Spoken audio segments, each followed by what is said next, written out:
Hi everyone, Sean here from the Sci-Fi Model Guy, and welcome to another build series. And this time we are going to be building the Bandai R2D2 and R5D4 combo.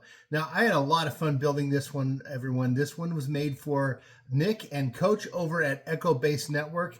The link for their channel is in the description, and for anyone who likes Star Wars and pop culture and kind of news on that front, definitely encourage you to go and check them out.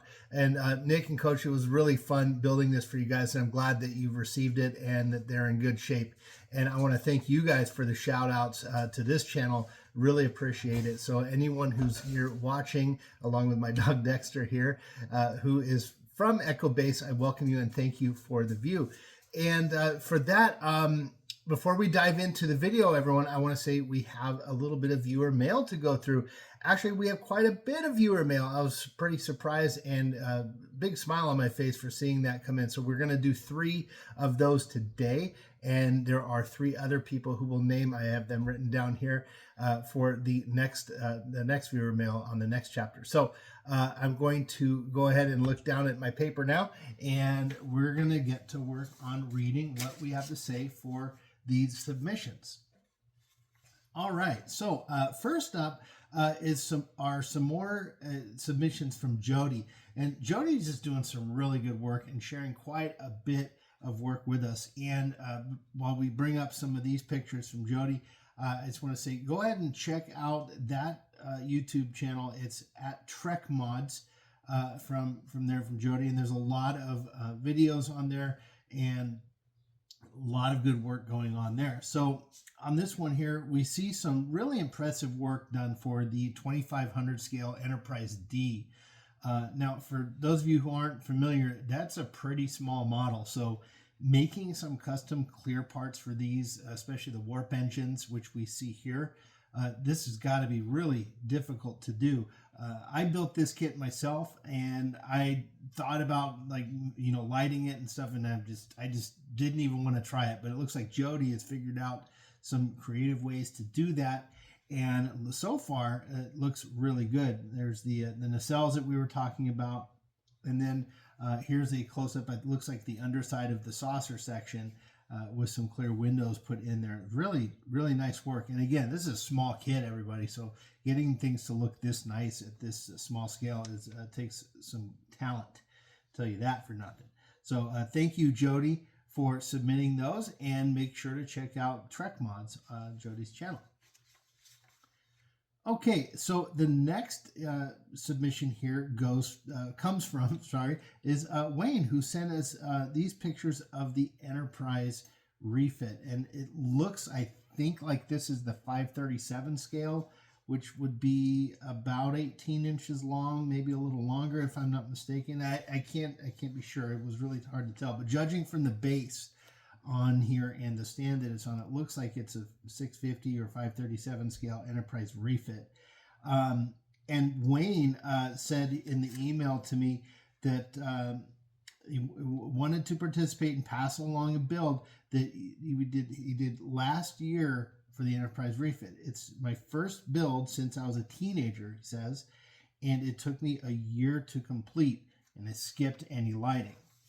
And then Wayne continues, I did use a playful paint job to simulate the lit appearance, and hopefully you're able to tell by the photos, but you did a 6-color iridescent paint job, so that's really good. And you know, not lighting a kit is fine. I mean, I build kits and don't light them all the time, but there's really nice job.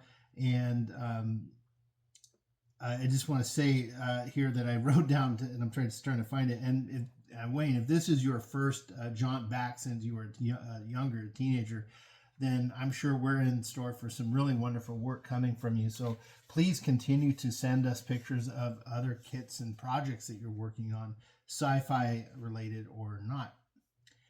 And now today, to round out the viewer submissions, let's go to Mike, who sent some pictures of his D7 build. And from the email I got, it looks like this was done a few years ago. And I think it looked almost like the kit's been changed a little bit. These are really great, Mike. So thank you for this. And it looks like there's some lighting work, and then on closer inspection, I kind of have the feeling maybe is that glow in the dark paint that was put on the windows. If so, that's not anything I had even ever considered, and I think it's a great idea. Because a lot of times we light these models for a little while, we look at them and we turn the lights off, and using glow in the dark paint would be a very cool solution. I really like that. The gray color here that was picked, I really like. There's almost like a metallic look to it, and it does kind of make it look real. It looks thick and bulky as a motorcycle goes by. Sorry about that. So yeah, really like that. And then on the engineering deck, let's take a look at that. Now I'm referring to it as the comb thing because it looks like a comb to me. That was one of the parts on my kit that I was pretty let down on, but it looks like Mike really did a much better job than I did. It's a very clean assembly and clean look, and it makes me wonder, it looks like there's another piece underneath that, and that would have been nice to have on mine as another car drives by the house. So, and also just to round out that build, Mike, I really like these weathering effects that you applied here on the hull. There's some nice streaks going through it, so it looks like they could have been picked up, going through dust clouds or some thick atmosphere or something like that. So it really does add a nice touch to it on there. And that is actually something I think with especially Star Trek builds is we don't weather them enough. They're typically we do these builds and they're clean and crisp and they look like these ships just came off the assembly line, but in reality these ships would get a little bit dirty out there, and so that's going to be actually something that we're going to be incorporating a little bit more on this channel, especially for a project that I actually started today. But it's going to be a number of weeks before we see that. Anyway, well, that's it for the viewer mail today, everyone. So I'm going to pause and I'm going to look back at the camera, and here I am. Hi, everyone. And so, yeah, thank you, everyone, for submitting your stuff. Again, this channel is for you guys. So the more pictures that come in, the more we can share, and it just helps the hobby out tremendously. And the work everyone out there is doing is wonderful. And I'm thankful that we can at least give it a little bit of a spotlight here on this channel. And speaking of this channel, before we get to the video, remember everyone, we are driving for 1,000 subs. I think right now we're at 926, which is just making me blow my mind. I love it. Hashtag Enterprise, everybody. It's this way, I think. Or this way, I don't know.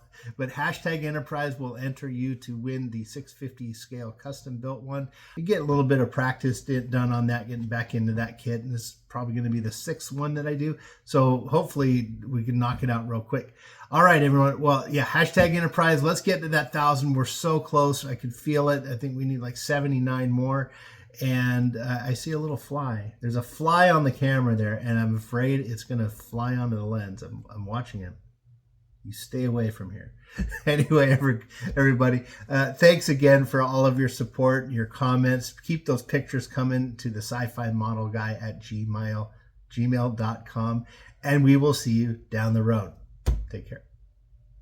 Hi everyone, and welcome to what should be just a one video series. And today we're going to be building the really nice R2D2 R5D4 combo kit from Bandai. And I already have these two models here on the desk. You may have seen it as I've panned around the bookshelf here.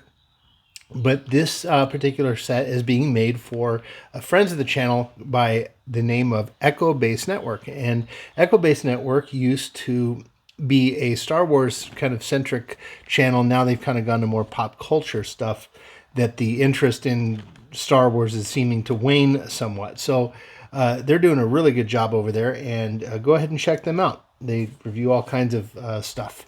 So again, we're just making this little kit for them. They're extreme Star Wars fans, and they reached out and asked if I could do something for them. So here we go. And I'm very happy to do that. So let's open this up, and you'll see that this is from Bandai. And if you are not familiar with Bandai kits, they're absolutely wonderful. So we're going to open them up. And the first thing you might notice here is the packaging is just perfect. It's superb. It's almost like someone laid this in here with care.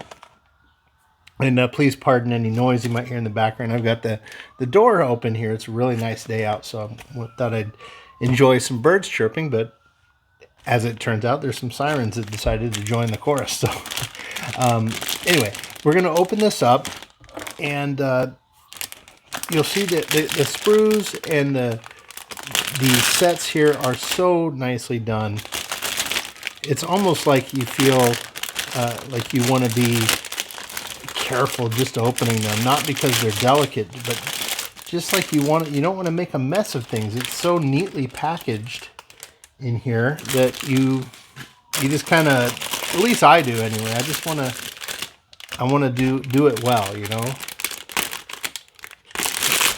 I'm not the cleanest opener of packages, so we'll take these out and we'll just take a quick look at the sprues and what we have. So there's some nice decals here.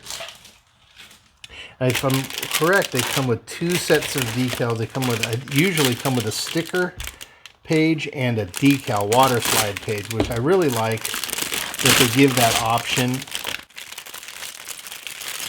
And some people that just maybe younger builders who don't have the finesse required to do water slide decals, or maybe they just prefer stickers. I don't know, but they do give both options. I really appreciate that. I love Bandai kits. They're always snapped together. Every now and then you do have to glue a piece here and there, but in general, all of their kits are glue-free and pre-colored. So we're gonna take a look here first at these.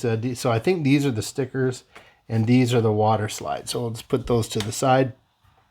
Got really nice instructions here, and they're very detailed. That's actually the one, if I'm going to give a complaint, or not even a complaint, but if there's one part of the Bandai kits that I kind of struggle with, it would be the directions. They're very complex and very complicated, but they are always correct, and they will never steer you wrong. They might be a little bit confusing, but if you just study them for a minute, you will see any confusion you might have will be alleviated once you look at the directions. Like they do little call outs here. For instance, like this one, I don't know if you can see it. Let me zoom in. So now that I've zoomed in here, you'll see like this area here, there's a little call out thing, and this just letting you know there's something in the alignment of the piece, or the arrangement, or the direction that it's facing when you're putting it in. So again, it's not a complaint. I'm actually thankful that they do these things, but I guess I would just say it's the hardest part about them is these instructions. So again, not a complaint at all. Now, when you do a Bandai kit, you want to make sure that you have a really nice pair of clippers or nippers. If yours are getting dull, go out and get a nice set of them. I've got a couple. In fact, I think this one might have had it. I'd have a nick in there or something. So I'm about ready for some new ones, because these pieces are very exact and very specifically designed. So you want to be very careful when you take them out. So anyway, R2 and R5, they both have several configurations that you can put them in. They each have the extra center leg that you can put in there, and I think they have a couple tools that can stick out. There's a variety of them. We're going to do some basic ones, and I'll show you the stances here on the ones that I have, but they're really good. So again, like we were saying before, the Bandai kits come pre-colored. You don't need to paint them. So if you don't have access to an airbrush, or maybe you don't have access to spray paint, or who knows, you live in an apartment or something, you can't use paint very much, Bandai is a really good direction to go, because as you can see here, they're all pre-colored. You don't necessarily have to paint them. Now, I am going to paint them. There's nothing wrong with these colors, but in my experience, when you do kits like this that are pre-colored, this is colored plastic. It's not paint. So at the end of the story, you kind of get what to me amounts to a toy. It looks like a toy. It doesn't take stain very well or weathering effects very well because the plastic's extremely smooth. And it's just not even the kind of colors that I would choose. They're very bright and robust colors. And again, nothing quote unquote wrong with that.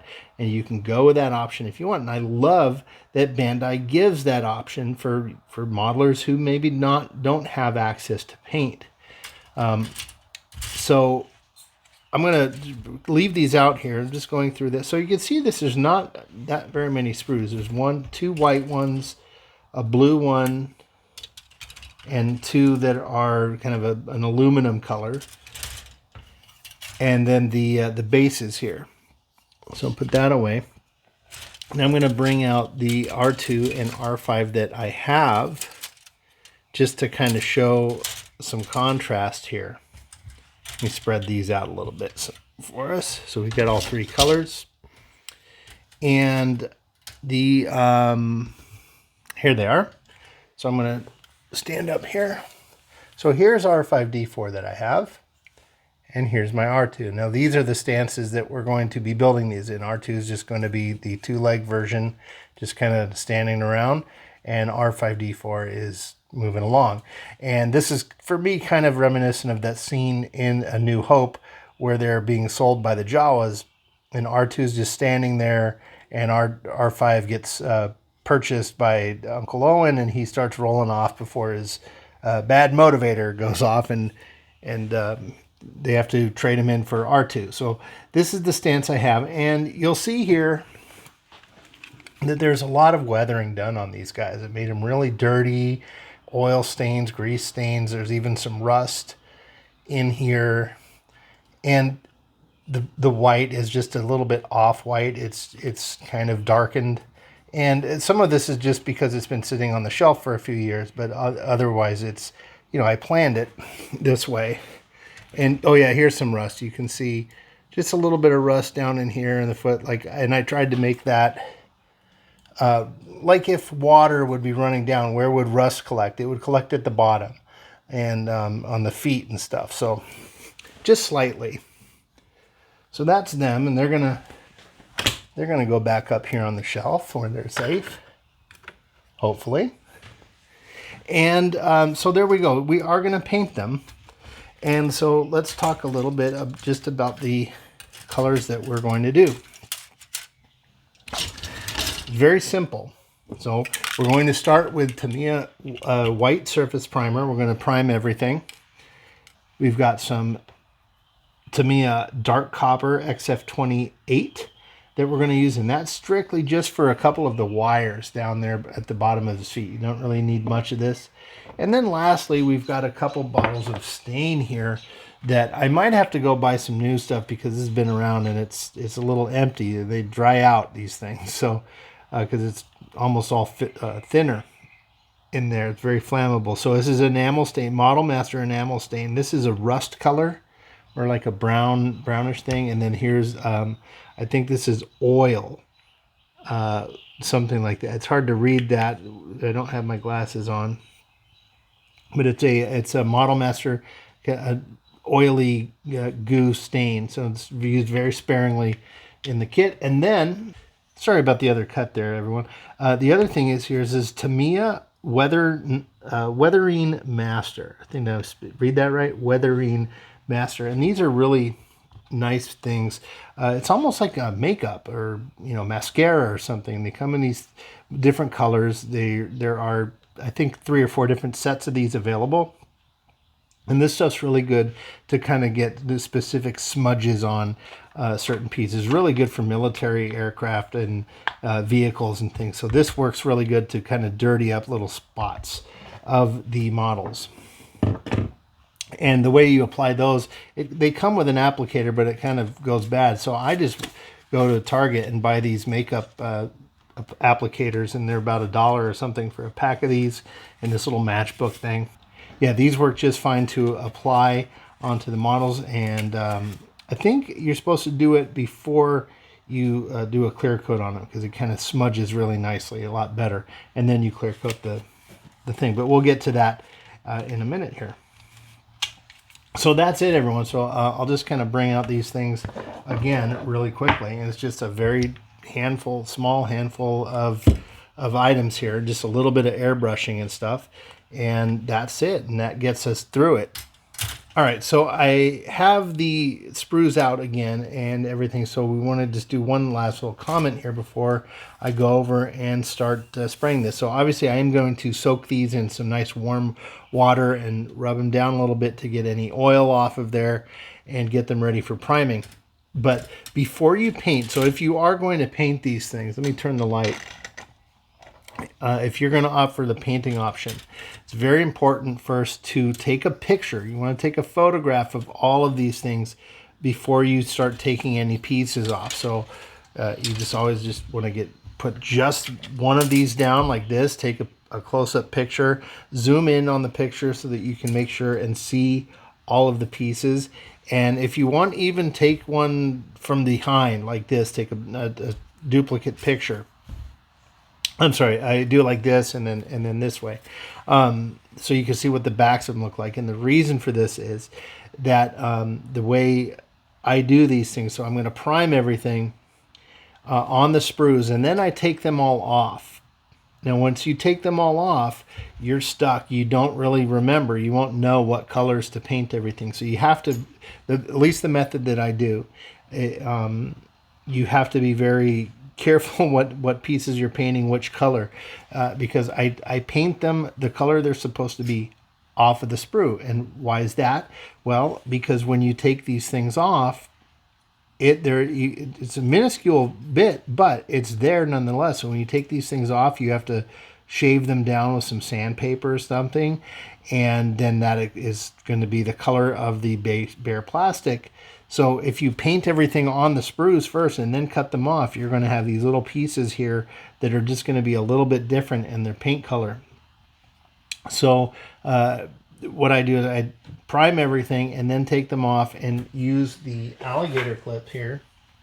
I have a whole bag of these things that I got. I ordered all these, like 150 of these little clips, and went to the supermarket and bought the shish kebabs and then used just duct tape and created my own version of this. So for the price of the alligator clips alone was pretty inexpensive.